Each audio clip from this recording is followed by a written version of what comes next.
but understanding our spiritual conflict and the power that we're facing. Paul calls it out many times in the epistles. In Colossians 1:13, he talks about the power of darkness. And these are the powers that we're now engaged against. But if you look back in 2 Corinthians chapter 10 real quick, I want to show you something. You know, people hear me get up and talk about politics and they think that I'm talking about leading a revolution or getting your guns and going to fight in conflict. That's not the point. You know, that's not how we fight.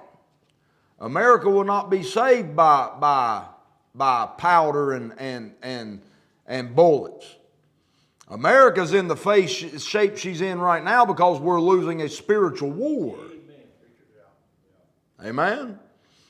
Look there in 2 Corinthians 10, verse 3. For though we walk in the flesh, we do not war after the flesh. But make no mistake about it, you're in the midst of a war. Amen? Did Paul say we war? Look at what he says in verse 4. For the weapons of our warfare are not carnal, but mighty through God. Amen. Now listen. That means we've got weapons more mighty than all the weaponry of the world's armies of this world. Amen. And he said the weapons of our war are mighty through God to the pulling down of strongholds.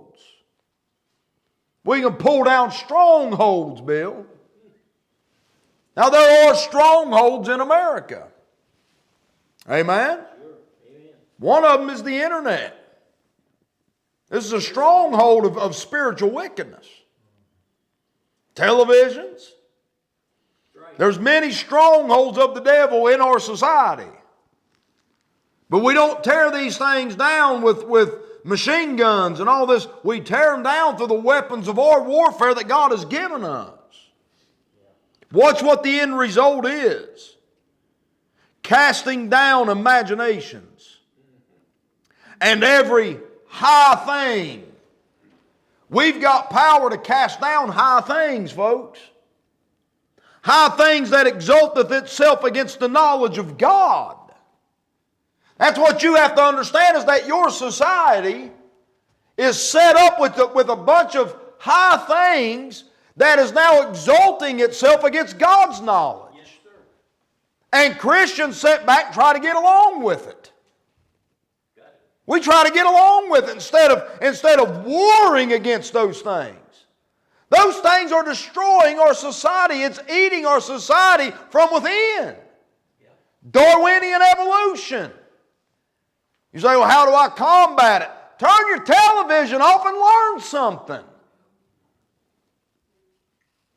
Amen, brother.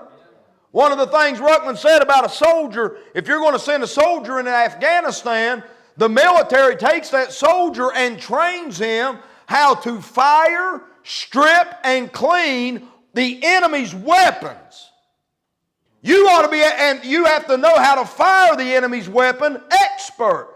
You ought to know more about the enemy's weapons than they do. I ought to be able to go to an evolutionist and strip it down, Bill. I ought to be able to stand for what I believe. And I'm telling you, man, we've got the truth. That's right. Yeah. We ain't got to worry about it. They can't stand up against us. But I promise you, you take the armor of God and you can stand against all the wiles of the devil. Amen. This is how we combat. We got to understand the enemy and how he works. How does Satan have such a grip on our society?